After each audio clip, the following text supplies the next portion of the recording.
दोस्तों, क्या आप जानते हैं कि इस विशाल समुद्र के नीचे आखिर क्या है?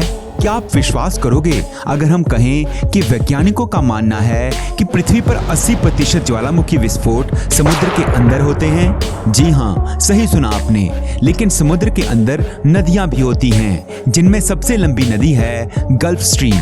तो आखिर समुद्र के नीचे है क्या? घबराइए नहीं, इस मिस्ट्री को बड़ी ही आसान भाषा में सॉल्व करेंगे इस वीडियो में। तो वीडियो को अंत तक जरूर देखें और अगर चैनल पर नए हैं तो वीडियो को लाइक और चैनल को सब्सक्राइब करना ना भूलें। दोस्तों, समंदर जितना विशाल है उतने ही रहस्य अपने अंदर लिए बैठा है। ऐसे में ये कहना गलत नहीं होगा कि समुद्र धरती में जीवन देने वाले मुख्य तत्वों में से एक है, जिसके अंदर लाखों करोड़ों जीव जंतुओं की प्रजातियां निवास करती हैं। आज तक इंसान समुद्र का सिर्फ 5% हिस्सा ही खंगाल पाया है। अगर समुद्र में 750 मीटर की गहराई के नीचे सबमरीन यानी पनडुब्बी जाती है तो उसमें इतना तेज विस्फोट होगा कि उसके चीथड़े उड़ जाएंगे। वहीं अगर एक नॉर्मल इंसान समुद्र में 1 किलोमीटर गहराई से नीचे बिना ऑक्सीजन सिलेंडर के जाता है तो उसके लंग्स फट जाएंगे। दोस्तों, क्या आपको पता है कि प्रशांत महासागर के मारियाना ट्रेंच में मौजूद चैलेंजर डीप को पृथ्वी की सबसे गहरी ज्ञात जगह के रूप में जाना जाता है। इस जगह की गहराई 10,902 से लेकर 11,022 मीटर यानी कि 11 किलोमीटर के करीब है। इस जगह पर सूर्य की रोशनी नहीं पहुंचती और चारों तरफ घना अंधेरा होता है। अब तक सिर्फ 22 लोग ही चैलेंजर डीप की गहराई तक पहुंचने में सफल रहे हैं। लेकिन समुद्र की गहराई और उसके नीचे मौजूद चीजों का अंदाजा सिर्फ चैलेंजर डीप से ही नहीं लगाया जा सकता, क्योंकि इस समुद्र में सैकड़ों राज दफन हैं।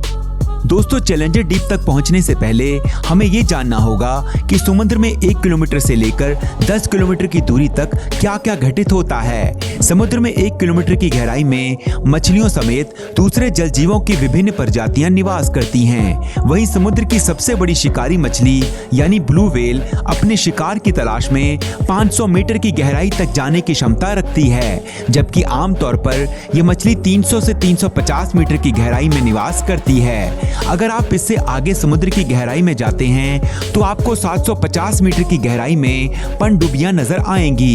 ये पनडुब्बियां पानी के अंदर रहकर दुश्मन देश की गतिविधियों पर नजर रखती हैं ताकि समुद्र से किसी प्रकार का हमला ना किया जा सके। लेकिन 750 मीटर से ज्यादा गहराई में जाने पर पनडुब्बी पानी का प्रेशर नहीं झेल पाती और कुछ ही मिनटों में फट जाती है। 800 मीटर की गहराई तक आते आते तापमान बेहद कम हो जाता है। ये वो जगह है जहां सूर्य की रोशनी ना के बराबर पहुंचती है। इसी वजह से समुद्र की इस गहराई में बेहद ठंडा तापमान होता है। समुद्र में 800 मीटर की गहराई पर आपको ज्वालामुखी देखने को भी मिल सकते हैं, जिनमें विस्फोट भी होता है और ज्वालामुखी से निकलने वाली गर्मी जलीय जीवों को जिंदा रहने में मदद करती है। इस तरह समुद्र की गहराइयों में 11,022 मीटर तक पहुंचने के बाद आपको घनघोर अंधेरा दिखाई देगा और यही वो जगह है जिसे हम सभी चैलेंजर डीप के नाम से जानते हैं। ये गहराई इतनी ज्यादा है कि अगर दुनिया के सबसे बड़े पहाड़ यानी माउंट एवरेस्ट को चैलेंजर डीप में उल्टा डाल दिया जाए तो उसकी चोटी भी चैलेंजर डीप की गहराई को नहीं छू पाएगी और 2 किलोमीटर छोटी रह जाएगी। दोस्तों, अब बात करते हैं कि आखिर समुद्र के नीचे है क्या। अगर आपको लगता है कि समुद्र के नीचे विभिन्न प्रकार के जीव जंतु निवास करते हैं या फिर वहां सोना चांदी मौजूद होगा तो आप बिल्कुल गलत हैं। आइए इस बात को डिटेल में समझते हैं। जैसे कि आप जानते ही हैं, पृथ्वी की सबसे ऊपरी लेयर को क्रस्ट कहा जाता है। क्रस्ट की ये लेयर 5 से 10 किलोमीटर मोटी होती है। इसके बाद मेंटल की लेयर शुरू हो जाती है। समुद्र की गहराई में रहने वाले जीव जब मर जाते हैं तो उनकी बॉडी सालों साल तक पानी में डिकम्पोज होती है और आखिर में कच्चे तेल में तब्दील हो जाती है। लेकिन इसका मतलब यह नहीं कि समुद्र के नीचे कच्चा तेल मौजूद है, क्योंकि डिकम्पोज की प्रक्रिया सालों साल चलती है। फिर समुद्र के नीचे क्या है? असल में समुद्र के नीचे भी पानी ही पानी मौजूद है, लेकिन ये पानी समुद्र से नहीं आता। पृथ्वी की संरचना और यहाँ जीवन की शुरुआत होने से पहले वातावरण तैयार हुआ और मौसमी चक्र की शुरुआत हुई। हुई, जिसके परिणाम स्वरूप धरती पर सालों साल तक बरसात होती रही। आसमान से बरसते इस पानी को पृथ्वी के जमीनी हिस्से ने काफी गहराई तक सोख लिया।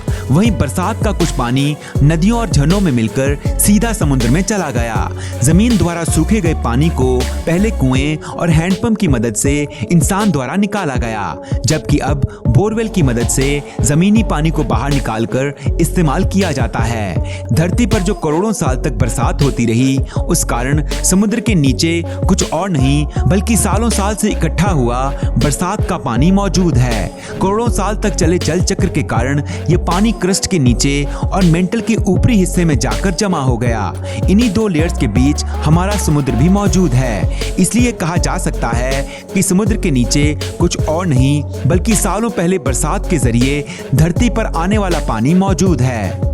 समुद्र के नीचे क्या है, इस बात का पता लगाने के लिए वैज्ञानिक कई साल से रिसर्च कर रहे हैं, जिसके परिणाम स्वरूप सबसे पहले मैक्सिको के समुद्र के नीचे नदी की खोज की गई।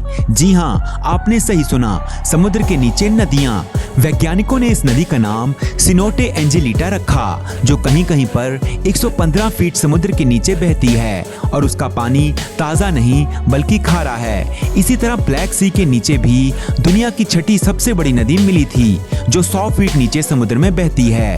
वैज्ञानिकों का मानना है कि सालों साल से समुद्र के नीचे इकट्ठे हुए इस जल को समुद्री लहरों और सूर्य के प्रकाश की वजह से गति मिलती है, जिसकी वजह से ये पानी नदियों में तब्दील हो जाता है। रिसर्च से पता चला कि समुद्र के नीचे नदी का निर्माण होने के लिए समुद्री पानी की डेंसिटी, धरती का घूमना और तापमान जिम्मेदार होता है। समुद्र में सूर्य की रोशनी अलग अलग प्रकार से पड़ने के कारण किसी हिस्से का पानी बेहद ठंडा होता है तो किसी जगह का बेहद गर्म।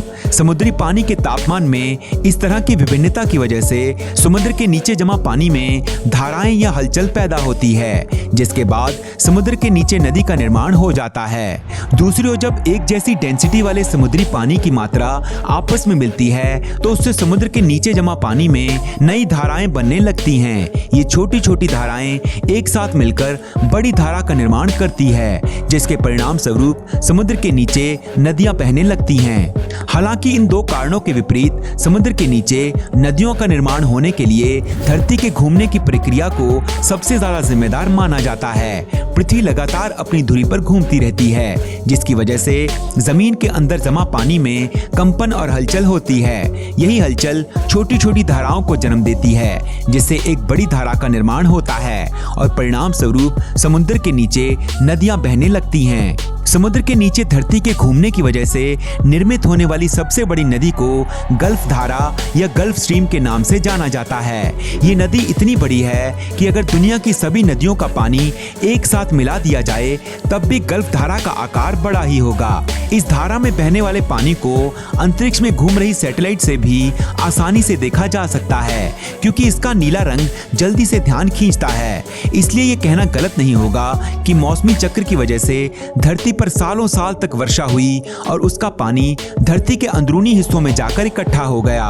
वर्तमान में यही पानी समुद्र के नीचे नदियों और झीलों के रूप में बह रहा है। तो दोस्तों, इस वीडियो से आप समझ गए होंगे कि समुद्र के नीचे क्या है और वो समुद्र के निचले हिस्से तक कैसे पहुंचा। पृथ्वी के निर्माण से लेकर उसकी संरचना और वर्तमान स्थिति सब कुछ बहुत ही रहस्यमय है, जिन्हें सुलझाने का प्रयास इंसान सालों से कर रहा है। वैज्ञानिक अब ये पता लगाने में जुटे हैं कि समुद्र के नीचे मौजूद पानी में जीवन संभव है या नहीं। इस बारे में आपकी क्या राय है, कमेंट सेक्शन में जरूर बताइएगा। इस नॉलेज से भरी वीडियो को लाइक और शेयर जरूर कीजिए। चैनल को सब्सक्राइब करना ना भूलें। वीडियो में अंत तक बने रहने के लिए दिल से धन्यवाद।